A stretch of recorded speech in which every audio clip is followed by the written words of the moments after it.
L'intelligence artificielle, on en a entendu beaucoup parler en 2023 et en 2024, ce sera encore pire ou peut-être en mieux pour une raison toute simple, c'est que l'usage va se démocratiser et pour vous montrer à quel point les choses sont déjà possibles, je vais vous raconter l'histoire de ce qui m'est arrivé il y a quelques jours alors que je regardais J'accuse, le film de Roman Polanski avec Jean Dujardin qui raconte l'histoire de l'affaire Dreyfus. Et donc, je regardais le film et à un moment donné, il est évoqué le fait que Émile Zola a été emprisonné. Alors, donc, du coup, je me suis dit, tiens, c'est marrant, je n'avais pas ça en tête.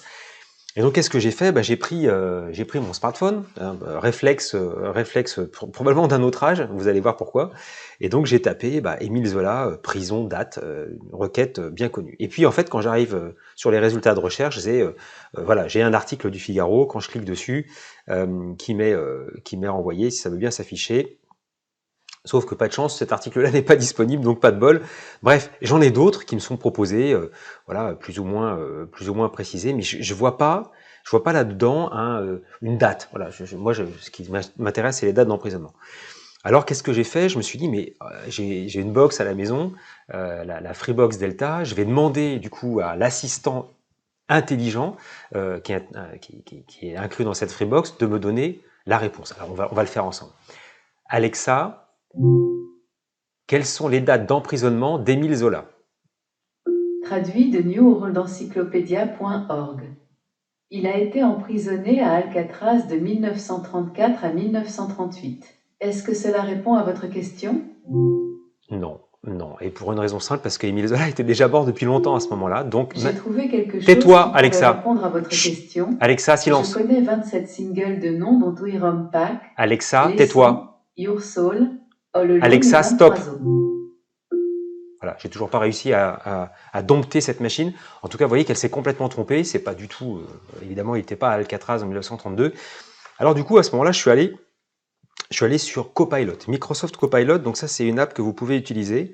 Je demande du coup à utiliser GPT-4. Donc ça, c'est intéressant parce que c'est gratuitement, c'est proposé. Donc on peut l'utiliser avec les dernières possibilités de ChatGPT. Et on va maintenant poser la même question. Quelles sont les dates d'emprisonnement d'Émile Zola?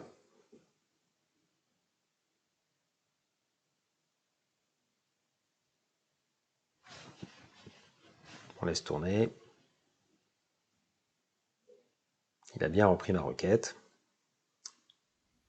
Bonjour, c'est Bing. Je suis heureux de vous aider. Émile Zola était un écrivain et journaliste français, considéré comme le chef de file du naturalisme. Il est surtout connu pour son cycle des Rougon-Macquart, qui décrit la société française sous le Second Empire à travers les destins de plusieurs générations d'une même famille. Zola a été impliqué dans l'affaire Dreyfus, qui opposait un officier juif accusé d'espionnage à la France à un officier français accusé d'espionnage à l'étranger. Zola a publié en janvier 1898 un article intitulé « J'accuse » dans le quotidien L'Aurore, dans lequel il dénonçait les injustices commises contre le capitaine Dreyfus et appelait à sa réhabilitation. Cet article lui a valu un procès pour diffamation et un exil à Londres en juillet 1898. Zola n'a pas été emprisonné pendant son exil, mais il a continué à se battre pour la cause du Dreyfusardat par ses articles, ses lettres et ses interventions publiques. Il est revenu en France en juin 1899, après que le procès en révision du capitaine Dreyfus a été annulé par une loi d'amnistie. Il est mort en septembre 1902, asphyxié à son domicile. J'espère que cette réponse vous a satisfait. Si vous avez d'autres questions sur Émile Zola ou sur l'affaire Dreyfus, n'hésitez pas à me les poser. Voilà, donc vous voyez, Copilot m'a donné la bonne réponse. Il est un peu verbeux, il me raconte un peu sa vie, mais il y a effectivement l'information importante, à savoir qu'il n'a pas été emprisonné. Tout simplement parce qu'il a eu un exil. Et en plus, j'ai accès à des outils, enfin des contenus additionnels qui me permettent de vérifier. Parce que c'est ça aussi qu'il va falloir faire maintenant, c'est non seulement s'approprier ce genre de fonctionnalités, et d'ailleurs Samsung avec son Galaxy S24 vient de sortir sous le vocable Galaxy AI toute une batterie de fonctionnalités qui s'appuie sur l'intelligence artificielle. Voilà, moi j'aimerais bien avoir ça aujourd'hui, mais j'ai pas la possibilité de m'offrir pour l'instant ce téléphone, mais j'espère que ce sera possible bientôt. Mais c'est juste incroyable et on va du coup avoir ces assistants qui vont s'intégrer voilà, dans notre quotidien pour nous aider à gérer nos mails, à rédiger, à poser des questions, à accéder à des contenus. Maintenant, il faut rester prudent parce que voilà, cette intelligence artificielle, elle est puissante et aussi elle continue à faire un certain nombre d'erreurs, même si, faut reconnaître, elle fabule moins, en tout cas, elle hallucine moins qu'elle le faisait il y a un an. Il faut quand même rester prudent et vérifier ses sources. Et en l'occurrence, si vous ne le saviez pas, Émile Zola a bien été condamné, mais n'a pas fait sa peine de prison. Voilà, bonne année 2024 à tous et surtout, amusez-vous avec ces outils, testez-les, appropriez-les-vous, pardon. Allez télécharger, en l'occurrence Microsoft Copilot, allez regarder ce que font les outils, allez voir dans les magasins les démonstrations qui peuvent être faites.